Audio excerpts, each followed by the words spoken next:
Good morning, Brebeuf. Welcome to our Holy Thursday prayer service. In the Catholic faith, Holy Thursday is the first day of the Triduum, or the first of the 3 days leading up to Christ's resurrection on Easter Sunday. Today we begin the first of the 3 holiest days in the Catholic faith. I also encourage you to participate in Holy Thursday Mass at your home parish this evening. After Holy Thursday, no Mass will be celebrated again until Easter Vigil celebrates and proclaims the resurrection of Jesus Christ. Our current circumstances prevent us from gathering as a whole community in the same space, and I imagine participating in this prayer service in your classroom setting gives us distractions that we would not have otherwise. So at this time, I invite you to clear your desks off, put away any books, notes, notebooks, laptops, cell phones, and anything else that might prevent you from entering into our time of prayer and reflection.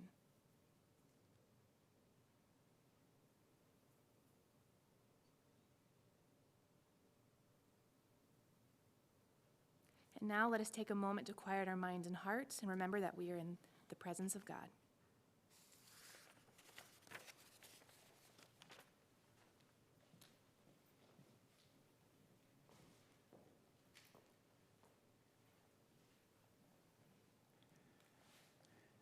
Good morning, everyone. One of the central themes for these 3 days is a recognition of our true identity as human beings, a recognition that we are creatures with freedom, creatures that have intentions and have actions and some mystical force that binds those together. And it's about claiming that true identity and knowing that we can have our intentions match up with the intentions of a loving God, and our actions match up with the intentions of a loving God, and our spirits match up with the spirit of a loving God. And so let's just take a moment to claim that identity for ourselves and consider those times when we've stepped into the love that we're called to share, and perhaps consider those times when we've failed to love in large or small ways. For those times we've stepped into love, we are grateful. For those times we have stepped away from the call to love, we're sorry. And we pray for God's mercy, and we know confidently that we will receive it. And at this time, we will hear from the Gospel of John.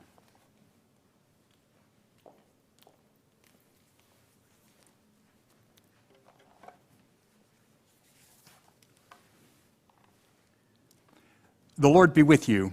And also. A reading from the Holy Gospel according to John.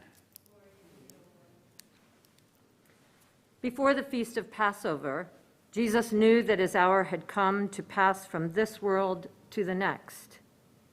He loved his own in the world, and he loved them to the end. The evil one had already induced Judas, son of Simon the Iscariot, to hand him over. So during supper, fully aware that God had put everything into his power and that he had come from God and was returning to God, he rose from the supper. He took off his outer garment. He took a towel, tied it around his waist, poured water into a basin, and he began to wash the disciples' feet. And then he dried them, taking the towel from around his waist. He then came to Simon Peter, who said to him, Master, are you going to wash my feet? And Jesus answered and said to him, What I am doing you do not understand now, but you will understand later. Peter said to him, You'll never wash my feet. And Jesus answered him, Unless I wash you, you will have no inheritance with me. Simon Peter then said to him, Master, then not only my feet, but my hands and head as well. And Jesus said to him, Whoever has bathed has no need except to have his feet washed. For he is clean all over, so you are clean, but not all. For Jesus knew who would betray him, and for this reason he said, "Not all of you are clean." So when he had washed their feet and put his garment back on, he reclined at table again, and he said to them, Do you realize what I have done for you? You call me teacher and master, and rightly so, for indeed I am. If I, therefore, the master and teacher, have washed your feet, you ought to wash one another's feet.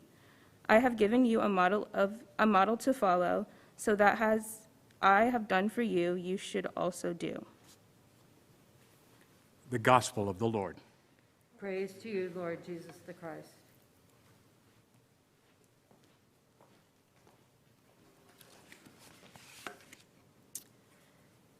My name is Stacy Hennessy. I'm a teacher in the Religious Studies Department, and Father Chris has invited me to offer the reflection today, which is a tremendous honor for me. In the Catholic Church, this is Holy Week.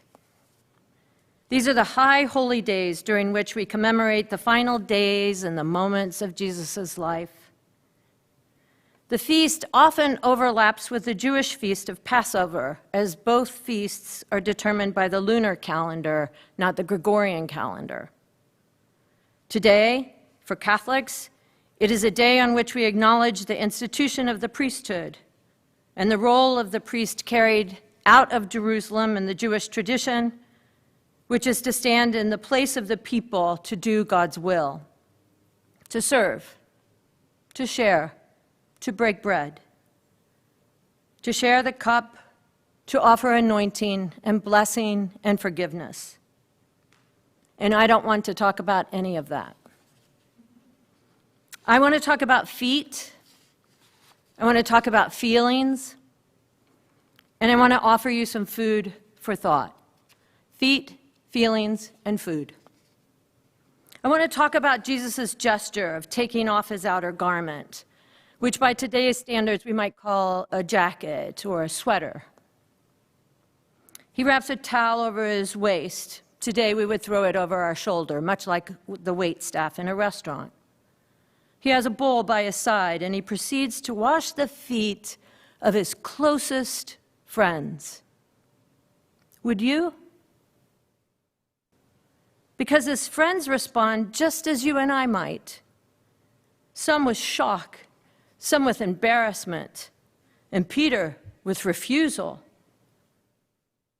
So let's just take a second and think about this washing of feet. The washing of someone's feet in a country like Haiti, Afghanistan, Syria, the Sudan, this is serious. This is a relevant gesture because the major source of transportation in such a place is by foot. And the daily task of collecting, for example, water, is a task upon which your very survival rests. Miles of walking barefoot along dusty, sometimes muddied roads.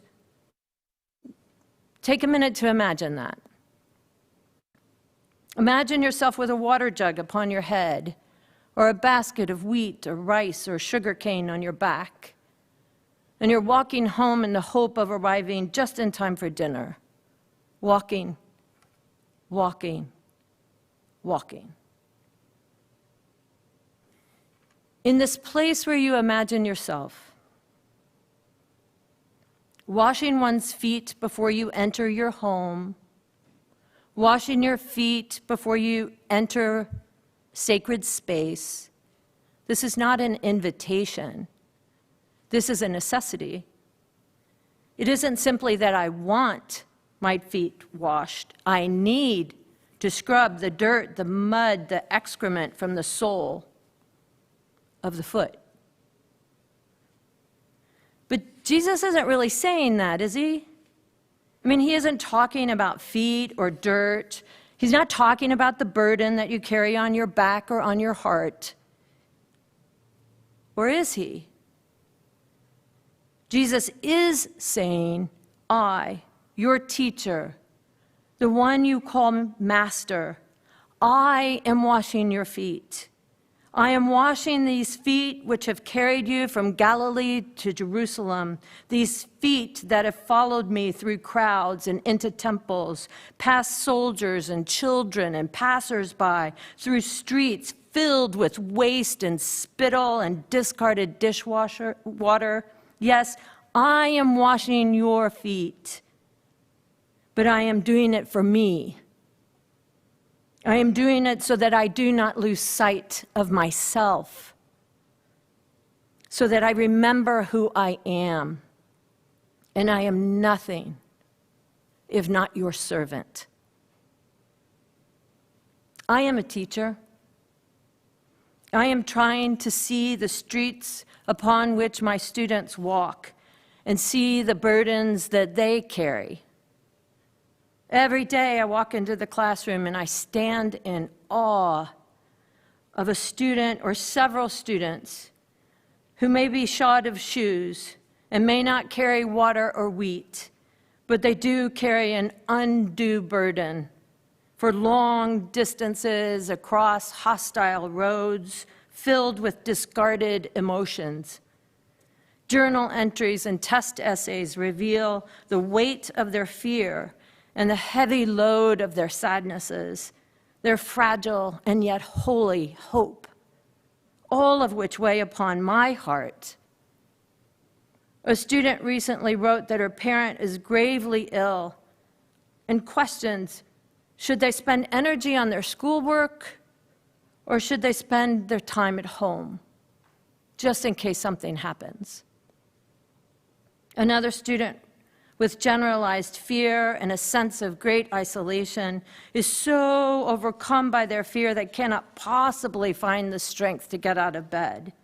And yet, there they are, sitting in their desk, dressed, upright, holding a pen, laptop open, pretending, wanting, needing to go on, to pass, to graduate, to walk again. They have walked miles just to get to their desk chair, and their feet are wearied and bloodied and scarred. For the journey is long, and the promise of paradise is sometimes difficult to trust. But one of the sharpest memories I have of watching a student struggle wasn't during a pandemic. It wasn't even this year. It was during summer school in a Life and Mission of Jesus class.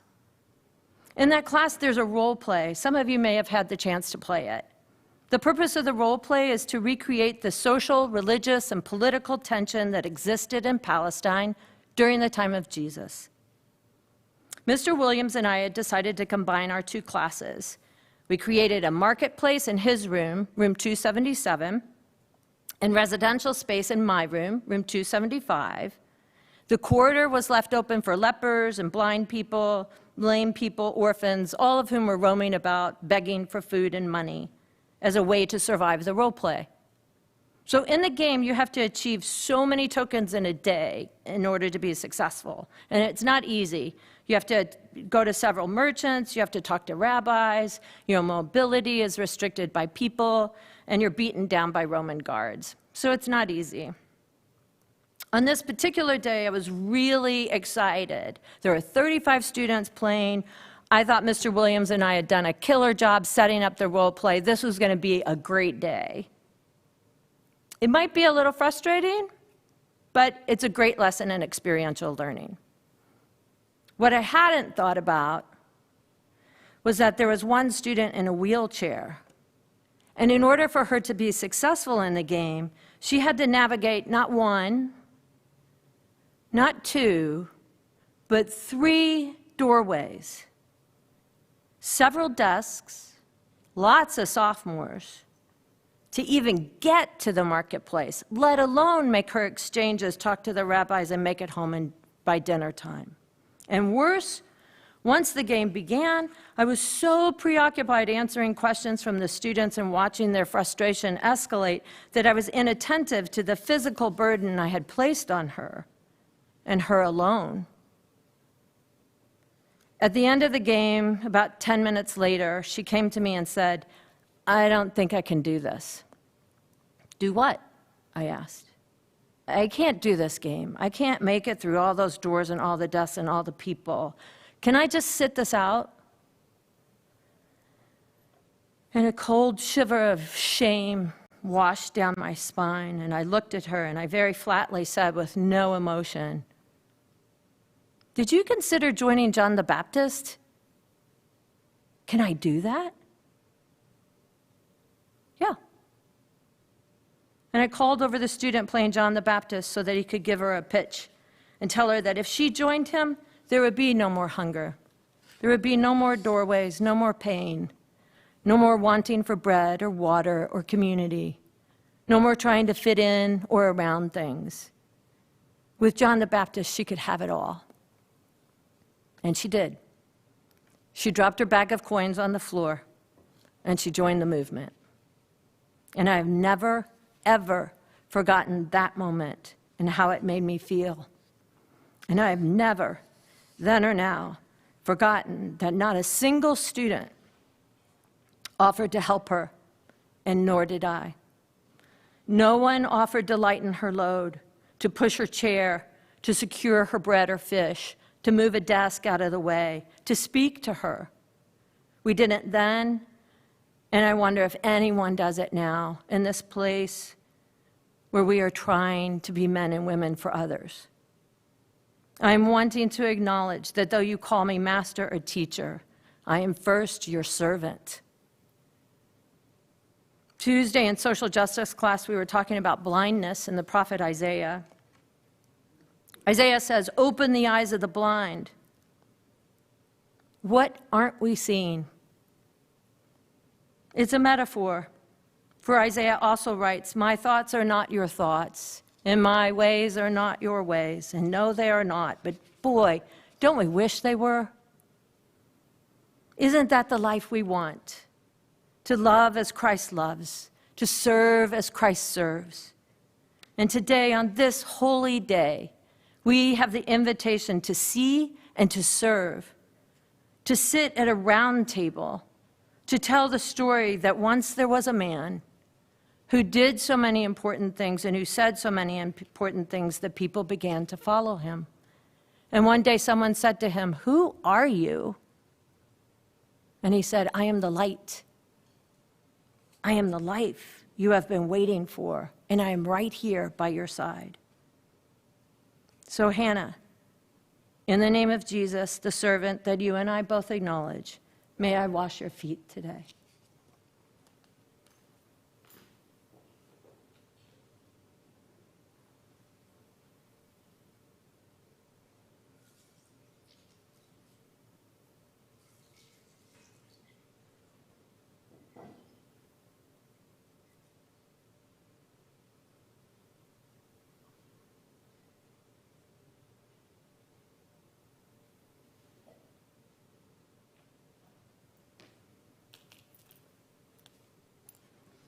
On this day and throughout these holy days, we are invited to a compassion, in the words of Father Greg Boyle, a compassion that can stand in awe of what the poor have to carry, rather than stand in judgment of how they carry it.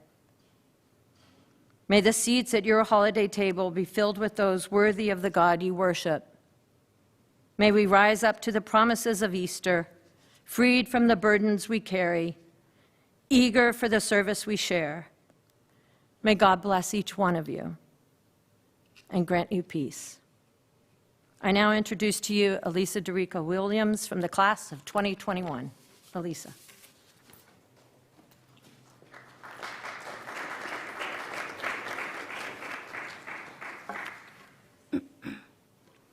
Hi, my name is Elisa Williams, and I am a part of the class of 2021, as stated before. There are many ways to classify a person's happiness. Some claim it is through success or wealth, but I believe it is through quality of life. Ever since I was young, my mom made an effort to teach me to watch out for others' needs. If someone needed a charger, I'd offer mine because half a charge is better than none. If a little girl at church looked like she was feeling left out, my mom encouraged me to go introduce myself. These acts of kindness I was encouraged into eventually became the way in which I chose to live my life. And as I began to form my opinions of the world and how it worked, I came to the understanding that every person deserves to be happy. I enjoyed life greatly as a child growing up in a big, well-connected, and chaotic family, and for the longest time thought that was how every child felt. I thought this kind of joy was a universal feeling that all of mankind was blessed with. But as I became older and paid more attention to the world around me, I soon realized that that was not the case. The instance that sparked this realization happened when I was in the 5th grade. I was transferring from a public school in my hometown of Maryville, Indiana, to a private school in Crown Point, Indiana. During my first year of transitioning to private school, I noticed the work was harder and more was expected of me as a student. It took me a while to catch up to my peers, which was discouraging, but I struggled and still managed to end the year with decent enough grades. In the 7th grade, I ended up going back to my public school for a month before starting my 3rd year of private school, and during this month, I began to understand that I wasn't behind in private school because I wasn't smart enough. I was behind because I, along with my past peers, weren't receiving a proper education in the public school system. The students were at least 2 years behind the private school kids, as most were still trying to grasp onto basic concepts we needed to do the work we were given. When I tried to talk about this new realization to adults and teachers, they explained to me that was the very reason parents paid so much money to put their children in better schooling systems. I had witnessed firsthand the educational gap between communities of different incomes and backgrounds, and finding out that this was common knowledge was upsetting. The difference between my public and private school was that, yes, one was predominantly people of color and the other was predominantly white, but also the income rates around the school were drastically less than those of the private. So that meant less funding for the Maryville school systems and poor education for the kids. I wanted better from my public school friends and hated the fact that as a child there was nothing I could do to change that. While putting forth action is an important part of community service, the first step in serving the community would be to make yourself aware of the situation at hand. For me, being able to personally experience the disparity between two different social classes is what opened my eyes to the extreme consequences of inequity and led to my general passion for exposing the injustices that lies within our normalized systems. Even though poverty can be said to begin with the faulty public school systems that trap the people into a cycle of disadvantagement, we constantly hear about lower test scores and graduation rates involved with the public school systems, so much to the point that the injustice itself is normalized and the fate is accepted. It was this realization of throwing myself into the more active side of community service in order to better understand the struggles of people without a voice, along with my personal experience, that motivates me to continue to educate myself on the struggles of others. I find that I am most effectively able to do that when I am outside of my comfort zone and personally face-to-face with the problem at hand. An example of this idea of pushing myself could be exemplified by my required service work at Crooked Creek Food Pantry with our school's community service class this past summer. Before the class even started, I had so much anxiety about being in a position that would be face-to-face with so many different people during the pandemic, and a movement for racial equity. The coronavirus had very little known about it, other than the fact that it was very contagious, and the Black Lives Matter movement caused great tensions between communities of people.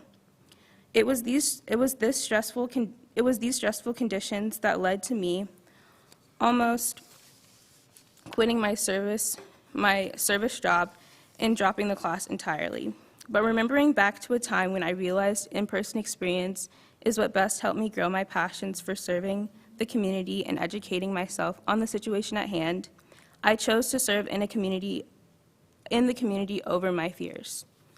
This decision to do so is what led to my better understanding of the healthcare and racial inequities that are magnified during the current pandemic and leads to my mission to further educate others on this topic. As was illustrated in my story of service, I believe community service is more than simply serving other people. It's also about the desire to serve the community in general. And everyone has their own ways of finding that certain motivation to seek change and care for others.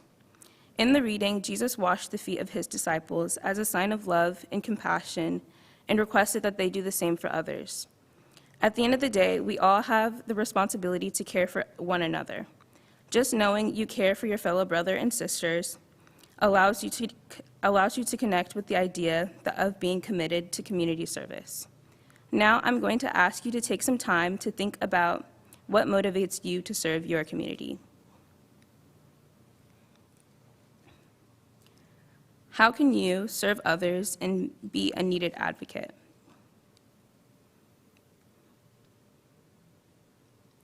Today, I serve as co-president of our school's social justice club and identify as an advocate for people on the margins. But I believe there is more to be done, more I can do to make my morals and opinions known. So I want to set a goal for you, along with myself, to get over your fear of public speaking, voicing out your opinions, and venture outside your bubble of comfort to help earn comfort for the underrepresented and mistreated. Use your privilege of spare time, higher education, and greater opportunities so others can also enjoy these freedoms. I'm not asking you to wash a stranger's feet on the side of the road, but if you see an issue being posted on, say, someone's Instagram story, maybe try to learn more about the situation rather than clicking through it, and spread your knowledge. Let your opinions be heard if you truly believe injustice is taking place.